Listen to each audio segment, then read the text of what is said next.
अस्सलाम वालेकुम। तो लास्ट टाइम हम लोगों ने जो टॉपिक पढ़ा था वो था आप लोगों का इन्वर्स के रिलेटेड कि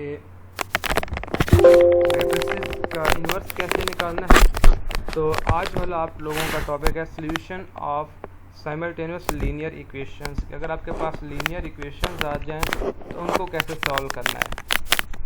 समटाइम आप लोगों के पास कुछ system of linear equations involve हो रही होती हैं। सिस्टम ऑफ लीनियर इक्वेशंस का मतलब है ऐसी इक्वेशंस जिनके अंदर वेरिएबल्स इन्वॉल्व हो रहे होते हैं, like system of two linear equations in two variable in general form are first है ax plus B Y is equal to m and second equation है cx plus dy is equal to n। कोई भी दो आपके पास system of linear equations हैं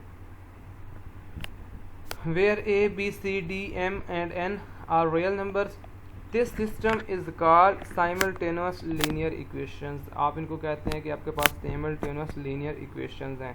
We discuss here the following method of solutions. अब इनके method of solutions आपके पास जो है नंबर 1 मैट्रिक्स इन्वर्जन मेथड, एक आप लोग उनको सॉल्व करने का एक मेथड जो है वो यूज़ करते हैं मैट्रिक्स इन्वर्जन मेथड, एक जो है वो आप लोग यूज़ करते हैं क्रैमर्स रूल। फर्स्ट है matrix inversion method. Consider the system of linear equations ax plus B Y is equal to m and cx plus D Y is equal to n। अब पहले मैट्रिक्स इन्वर्जन रूल यूज़ कर रहे हैं। सबसे पहले क्या करेंगे, a b c d जो यहाँ पे इनके कॉन्स्टेंट्स हैं उनको अलग मैट्रिक्स के अंदर लिखेंगे, और क्योंकि दोनों के अंदर जस्ट वेरिएबल आपके पास x और y आ रहे हैं तो x और y यहाँ पे वेरिएबल्स आ जाएंगे। अगर 3x3 मैट्रिक्स होगा तो x, y और z वेरिएबल इन्वॉल्व हो जाएंगे। अगर 4x4 मैट्रिक्स हो जाएगा तो a b c d इस तरह 3-4 जो आपके पास अलग वेरिएबल्स हो जाएंगे। जितना बड़ा मैट्रिक्स हो जाएगा उतने ही उसके अंदर वेरिएबल्स होते हैं। तो ये 2x2 मैट्रिक्स था तो इसके अंदर आपके पास 2 वेरिएबल्स थे। फर्स्ट ये आपके पास मैट्रिक्स बन गया a b c d, इसके साथ x और y आप लोगों के पास आ गए 2 वेरिएबल्स, और यहाँ ये इक्वालिटी के बाद जो वैल्यूज़ होंगी उनको अलग मैट्रिक्स के अंदर लिखते हैं m और n। सबसे पहले क्या करना है कि ये जो मैट्रिक्स है ए मैट्रिक्स फर्स्ट है a b c d, इसको a के साथ डिनोट कर देना है कि ये मैट्रिक्स a के इक्वल है, इसको कह देंगे आप ये है a।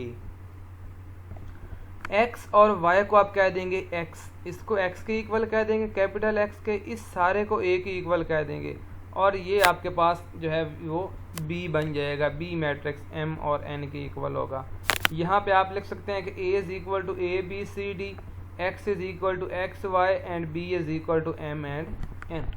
अब सबसे पहले यहाँ पे कि x फाइंड आउट करें। अगर यहाँ पे आपने x फाइंड करना हो तो a दूसरी साइड पे जाके, जब भी एक चीज़ एक साइड पे मल्टीप्लाई हो रही हो दूसरी साइड पे जाके डिवाइड हो रही है तो होती है। अगर कोई चीज़ डिवाइड हो रही है तो उसको ऊपर जाके लिखना हो तो वो इन्वर्स फॉर्म में आ जाती है। तो यहाँ ये बन जाएगा a इन्वर्स b, तो x इज इक्वल टू आ जाएगा a इन्वर्स b।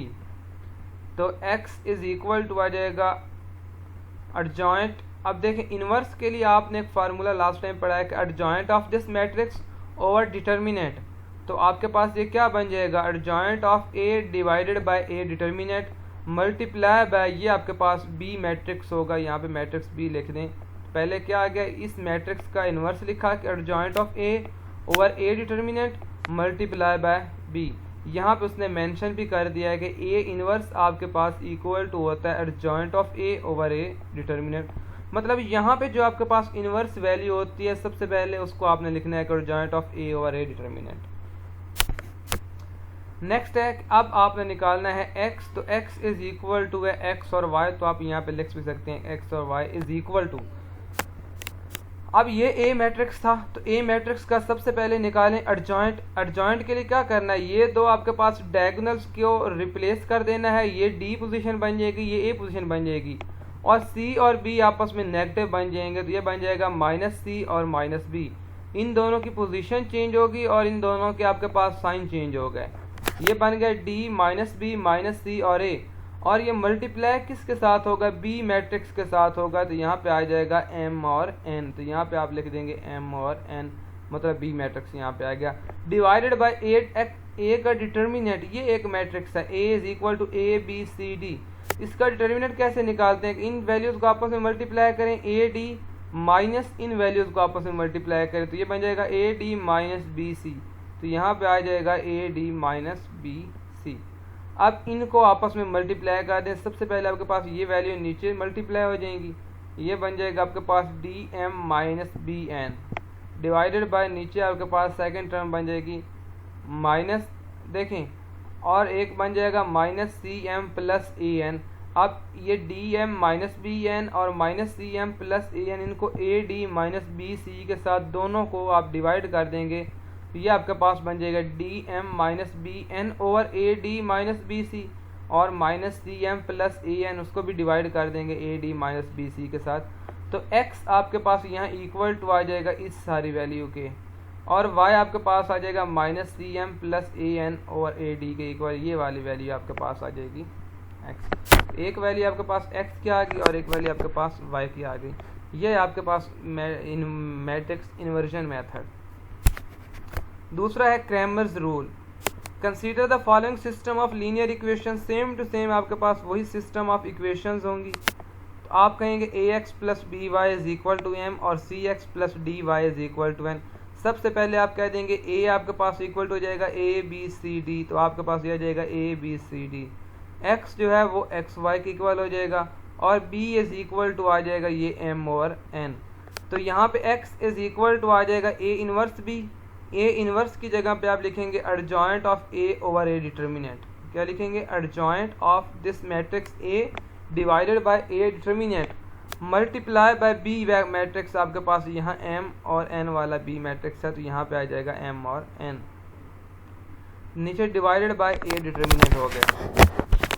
ठीक है, अब नेक्स्ट क्या करेंगे, आप सेम टू सेम मैट्रिसेस को मल्टीप्लाई करेंगे जैसे यहाँ पे किया था कि पहले d को m के साथ मल्टीप्लाई करेंगे प्लस माइनस b को n के साथ करेंगे तो माइनस बी एन बन जाएगा dm minus B N, minus c को m के साथ करेंगे माइनस सी एम बन जाएगा प्लस ए एन बन जाएगा डिवाइडेड बाय ए डिटर्मिनेंट। फिर ए डिटर्मिनेंट को अलग अलग आप डिवाइड कर दें तो x इज इक्वल टू आपके पास हो जाएगा dm minus B N over A determinant. इसको आप लिखेंगे ये ए एक्स के इक्वल है।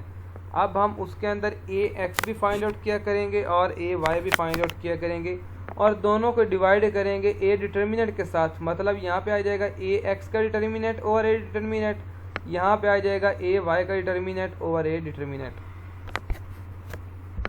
जहाँ यहाँ आपके पास A x is equal to आ गया एम एन बी डी और ए वाई इज इक्वल टू आ गया ए एम सी एन। तो यहाँ अब नेक्स्ट आपके पास एग्जांपल्स के अंदर जो है उसने ये मेथड अप्लाई की। यहाँ पे देखें, एक बात देखें कि एक तो आप ए एक्स के अंदर एम एन यूज़ करते हैं, यहाँ पे एम एन क्या है, ये वाली वैल्यूज़ जो सिस्टम ऑफ इक्वेशंस दी होंगी उनके अंदर ये एम एन वाली वैल्यूज़ यूज़ होंगी और पहला जो कॉलम होगा वो ये बी और डी वाला होगा ये, और साथ आपके पास एम और एन और साथ आ जाएगा बी एंड डी।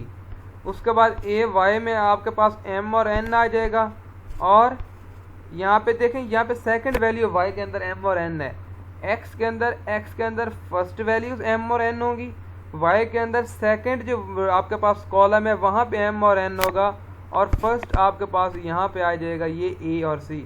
मतलब इस ए और सी को आप एम और एन के साथ मिला के एक मैट्रिक्स बनाएंगे, इसको बोलते हैं ए वाई, और m और n को b और d के साथ मिला के आप लिखेंगे तो इसको आप बोलते हैं मैट्रिक्स x। एग्जांपल है, पहली एग्जांपल के अंदर उसने कहा है कि solve the following system by using matrix inversion method. कि आप मैट्रिक्स इन्वर्जन मेथड को यूज़ करें और इस मैट्रिक्स का आपने सोल्यूशन निकालना है। पहला मैट्रिक्स है 4x minus 2y is equal to 8। Next है 3x plus Y is equal to -4। सबसे पहले पहला स्टेप होगा, आप स्टेप वाइज समझते आना है कि फर्स्ट स्टेप ये आपका इन्वर्जन मेथड पहले कर रहे हैं, क्रैमर्स रूल नहीं कर रहे। स्टेप 1 के अंदर आप सबसे पहले मैट्रिक्स बना लेंगे कि ये 4, ये -2, ये 3 और ये 1, ये बन जाएगा 4 -2 3 और 1, और ये x और y के कॉम्पोनेंट्स साथ यहाँ पे x और y लिख देंगे। अगर आप चेक करना चाहते हैं तो आप बेशक इन लेफ्ट साइड को चेक भी कर सकते हैं, ये आपके पास इन्हीं चीज़ों के इक्वल आएंगे। इज इक्वल टू आ जाएगा ये मैट्रिक्स की ये इधर राइट साइड वाली 8 वैल्यू 8 और यहाँ पे ये -4, ये आ गया 8 और -4। अब नेक्स्ट स्टेप के अंदर आपने चेक करना है कि इधर आपके पास जो है वो नॉन सिंगुलर है या नहीं है। नॉन सिंगुलर ये अगर इसका आप डिटर्मिनेंट लेंगे, यहाँ पे जो वैल्यू आ गई, अगर इसका डिटर्मिनेंट लें और आंसर आ जाए 0, देन आप कहेंगे ये सिंगुलर है और इसका सोल्यूशन मुमकिन नहीं है। लेकिन अगर इसका आंसर आपके पास जो है वो 0 ना आए, कोई भी वैल्यू आ जाए, देन आप ये कहेंगे कि ये नॉन सिंगुलर है। The coefficient matrix M is equal to 4, -2, 3 and 1 is non singular since determinant of M आपके पास क्या आ जाएगा, ये 4 -3 मल्टीप्लाई बाय -2, तो ये बन जाएगा 4 -6, ये +6 बन जाएगा। 4 + 6 इज इक्वल टू होता है 10। सो आप कहेंगे M इनवर्स इज पॉसिबल, कि M इनवर्स का पॉसिबल है क्योंकि आपके पास डिटर्मिनेंट 0 नहीं आया। लेफ्ट साइड पे अब यहाँ पे आपके पास क्या था, x, तो आपने पढ़ा था ना यहाँ पे एक फार्मूला कि x is equal to A inverse B, तो यहाँ पे यही लिखेंगे x इज इक्वल टू, उसने यहाँ पे लिख दिया इसको m कहा हुआ है ना, तो उसने इस मैट्रिक्स को A की जगह पे m कह दिया, तो उसने कहा capital X is equal to M inverse of this B। तो आप यहाँ पे लिख देंगे x और y इज इक्वल टू आ जाएगा m इनवर्स और साथ आ जाएगा 8 एंड -4। अब ये आपके पास आ जाएगा 1/10, क्योंकि m इनवर्स आपके पास क्या होता है, इसका एडजॉइंट डिवाइडेड बाय इसका डिटर्मिनेंट। अब इसका एडजॉइंट आपके पास क्या है, एडजॉइंट है 4 -2 3 एंड 1, इसका एडजॉइंट हो जाएगा कि 1 और 4 को रिप्लेस कर दें, ये बन जाएगा 1 यहाँ पे आ जाएगा और 4 यहाँ पे आ जाएगा, तो ये बन जाएगा 1 4 2 एंड -3, यहाँ पे आ जाएगा 1 4 2 एंड -3, मल्टीप्लाई बाय हो जाएगा 8 एंड -4, यहाँ पे 8 एंड -4 और इधर मल्टीप्लाई हो गया 1/10, तो यहाँ पे आ गया आपके पास ये 1/10। अब नेक्स्ट स्टेप के अंदर इन दोनों को आप मल्टीप्लाई कर दें। मल्टीप्लाई कैसे करेंगे, फर्स्ट रो इधर ये कॉलम के 1 multiply with 8 minus plus 2 multiply with -4 -8, तो 8 -8 बन जाएगा। नेक्स्ट ये सेकंड जो आपके पास आ जाएगी वैल्यू, ये आ जाएगी -3 मल्टीप्लाई बाय 8, ये बन जाएगा -24 एंड 4 मल्टीप्लाई विद -4, ये आ जाएगा -16। -24 और -16 इज इक्वल टू होता है -40 एंड 8 -8 इज इक्वल टू 0। तो 1/10 को डिवाइड कर दें 0 के ऊपर भी और -40 के ऊपर भी, तो यह आ जाएगा 0 और -4। तो आपके पास जो आंसर आएगा वो आएगा नंबर 1 0 और नंबर 2 आ जाएगा -4। तो आप कहेंगे x इज इक्वल टू 0 और y इज इक्वल टू -4। ये आपके पास मैट्रिक्स इन्वर्जन मेथड था। नेक्स्ट आपके पास है क्रैमर्स रूल। एक बात याद रखें, क्रैमर्स रूल के अंदर सबसे पहले यहाँ पे आपने एक मैट्रिक्स लिखना है, नंबर 2 उसके a x लिखना है और a y लिखना है। सबसे पहले इसका एक मैट्रिक्स लिख दिया 3 -2 एंड 3, यह आ गया 3 -2 एंड 3, ये मैट्रिक्स a आ गया। अब x के लिए आप क्या करते हैं, इस मैट्रिक्स की ये वाली रो इस कॉलम को लिखते हैं, यहाँ पे ये वाला कॉलम आप लिख देते हैं। x के अंदर क्या करना है कि ये वाला आपने कॉलम लिख देना है यहाँ पे, और इसका फर्स्ट कॉलम ये 1 और 2 जो आप बी मैट्रिक्स लिखते थे, ये इसका फर्स्ट कॉलम इधर बना देना है। दोबारा बता रहा हूँ कि ax निकालने के लिए फर्स्ट मैट्रिक्स a का आपके पास जो सेकंड कॉलम था उसको एज इट इज़ रखें और फर्स्ट को रिप्लेस कर दें आप 1 और 2 के साथ। लेकिन जब a y लेंगे तो इस फर्स्ट को एज इट इज़ रखेंगे और y वाली वैल्यूज़ को रिप्लेस कर देंगे। फर्स्ट 3 और -2 एज इट इज़ हैं, जबकि ये -2 और 3 1 और 2 के साथ रिप्लेस हो गए हैं, तो यहाँ पे आ गया 1 और 2। उसके बाद आपको एक डिटर्मिनेंट भी चाहिए, क्योंकि डिटर्मिनेंट अगर 0 हो जाएगा तो रूल लगता ही नहीं है। अगर डिटर्मिनेंट 0 नहीं होगा देन रूल अप्लाई हो सकता है। तो आप यहाँ कहेंगे a determinant is equal to आ जाएगा, ये 3 और 3 मल्टीप्लाई होंगे तो बन जाएगा 9 -2 एंड -2 प्लस 4, तो यहाँ पे बन जाएगा -4, क्योंकि दरमियान में माइनस का साइन था ना। तो 9 - 4 is equal to 5 which is not equal to 0। दोबारा अगेन बता रहा हूँ, यहाँ पे एक a मैट्रिक्स लेंगे, इन वैल्यूज़ को पिक करके 3 -2 एंड 3 3 -2 एंड -2 एंड 3 और सबसे पहले ए एक्स निकालेंगे। ए एक्स के लिए इस सेकंड को एज इट इज़ रखना है। एक्स कंपोनेंट मतलब पहला जो है आपके पास ये पहला कॉलम, इसको रिप्लेस करना है 1 और 2 के साथ। ये 1 और 2 यहाँ पे जो वैल्यूज़ होंगी इनके साथ रिप्लेस कर दिया। सेकंड को एज इट इज़ रखा और ए वाई जो मैट्रिक्स होगा उसके लिए आप फर्स्ट को एज इट इज़ रखेंगे और सेकंड को रिप्लेस करेंगे। तो फर्स्ट 3 और -2 एज इट इज़ आ जाएगा और ये 1 और 2 यहाँ पे आ जाएगा 1 और 2। तो 9 - 4 का आंसर आपके पास आ गया 5। अब small x is equal to आपके पास आ जाएगा कैपिटल ए एक्स का डिटर्मिनेंट, ये आपके पास A X determinant over A का डिटर्मिनेंट जो यहाँ पे निकाला था। अब यहाँ पे लिखें आप ए एक्स, ये डिटर्मिनेंट का साइन होता है, जो इधर भी लाइन लगा देते हैं इधर भी लाइन, इसको कहते हैं कि ए एक्स का डिटर्मिनेंट। तो आपने यहाँ पे 1 -2 और 2 और 3 का डिटर्मिनेंट लिख दिया और डिवाइडेड बाय इसको कर दिया आपने इस 5 के साथ। तो अब ए एक्स का पहले डिटर्मिनेंट लेंगे, उसके लिए भी क्या करेंगे, इसको ऐसे मल्टीप्लाई करेंगे कि पहले 1 और 3 -2 और -2 -4 माइनस माइनस प्लस बन जाएगा ना। तो 3 + 4 डिवाइडेड बाय 5, तो 3 + 4 इज इक्वल टू 7 होता है, तो ये बन जाएगा 7/5।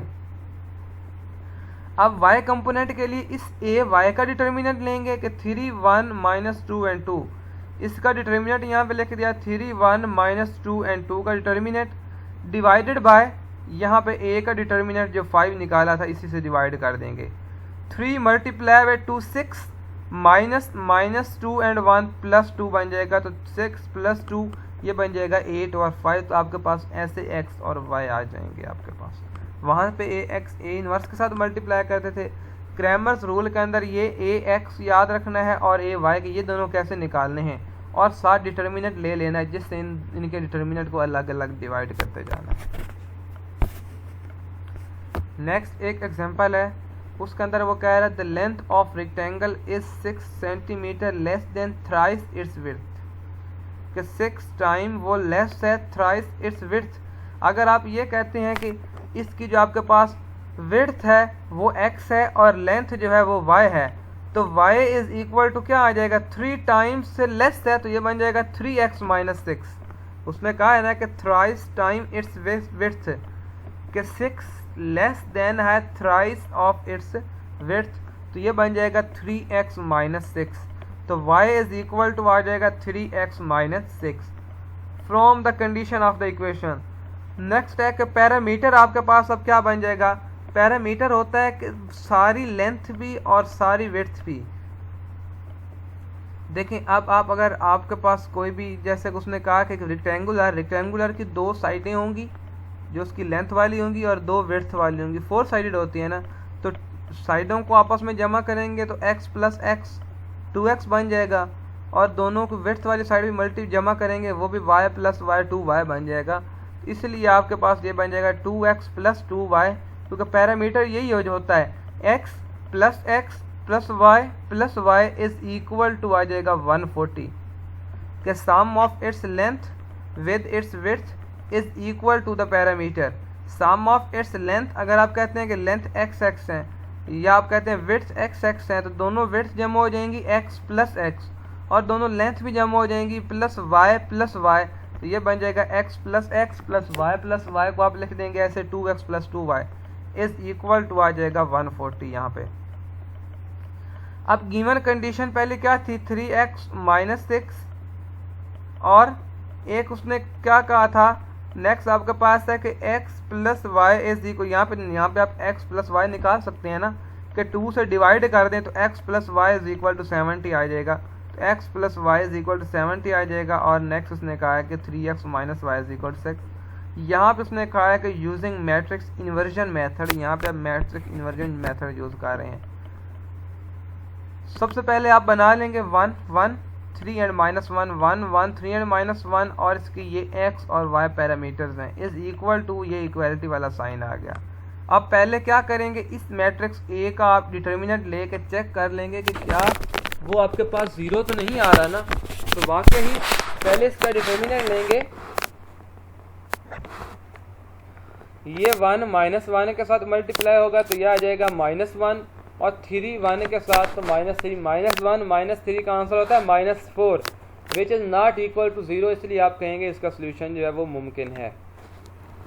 और यहाँ पे x इज इक्वल टू लिखेंगे a इनवर्स ऑफ b, और a इनवर्स क्या होता है? Adjoint of a over a determinant. अब एडजॉइंट ऑफ a क्या होगा? इन दोनों की पोजीशन चेंज कर देंगे, -1 और 1 और 3 और 1 को माइनस के साथ मल्टीप्लाई कर देंगे, ये -1 और 1 और ये -3 और 3 मल्टीप्लाई इसी के साथ हो जाएंगे, लेकिन डिवाइड जो है वो डिटर्मिनेंट से होंगे -4 से, तो इसको -1 और 4 आप देख सकते हैं। अब इन मैट्रिसेस को मल्टीप्लाई करें कि -170 के साथ मल्टीप्लाई होगा, -16 के साथ होगा, तो ये -76 बन जाएगा। -3 पहले 70 के साथ मल्टीप्लाई होगा तो ये बन जाएगा -210, +16 के साथ होगा तो +6, यहाँ पे बन जाएगा -76 और -204, डिवाइड कर देंगे -4 के साथ या -1 और 4 के साथ, इस तरह आप डिवाइड कर देंगे, आंसर आ जाएगा 19 और 51। अब यहाँ पे आपके पास x जो है इसकी विड्थ वो किसके इक्वल है? 19 के, और लेंथ आपने y कहा था तो वो 51 आ गया। लेकिन यहाँ उसने कहा था कि आपने डायमेंशंस ऑफ रेक्टेंगल मिला की डायमेंशन तो आ गई। अब नेक्स्ट पैरामीटर निकालना है, तो पैरामीटर के अंदर ये पैरामीटर क्या था? 2 of x plus 2 of y, इस ये 140 के इक्वल आना चाहिए। अब x की जगह पे 19 पुट कर दो और y की जगह पे 51 पुट कर दो। 2 इंटू 19 प्लस 2 इंटू 51, 2 इंटू 19 कितना बन जाएगा? 38 प्लस 2 इंटू 51 102। तो 102 में अगर आप ऐड करें 38 तो वो आपके पास 140 ही आता है। तो आप कहेंगे left hand side right hand side की इक्वल होती है। ये आप लोगों के पास आ गया। यहाँ पे तकरीबन आप लोगों का मैट्रिसेस वाला चैप्टर कंप्लीट हो चुका है। नेक्स्ट लेक्चर के अंदर मैं आप लोगों को मैट्रिसेस वाले चैप्टर में से अपने पास से एक असाइनमेंट बना के दूंगा नेक्स्ट लेक्चर के अंदर, और आप लोगों का नेक्स्ट वीक के अंदर एक तो आपको वो असाइनमेंट जमा करवानी होगी, और नेक्स्ट वीक के अंदर ही आप लोगों का इंशाल्लाह एक क्विज़ भी हो जाएगा। ये दोनों चीज़ें अब आप लोगों ने प्रिपेयर करनी है। क्विज़ का सिलेबस भी मैं आप लोगों को बता दूंगा, और असाइनमेंट का जो आप लोगों ने करना है उसके रिलेटेड भी आप लोगों को इन्फॉर्म कर दूंगा, बता दूंगा आप लोगों को।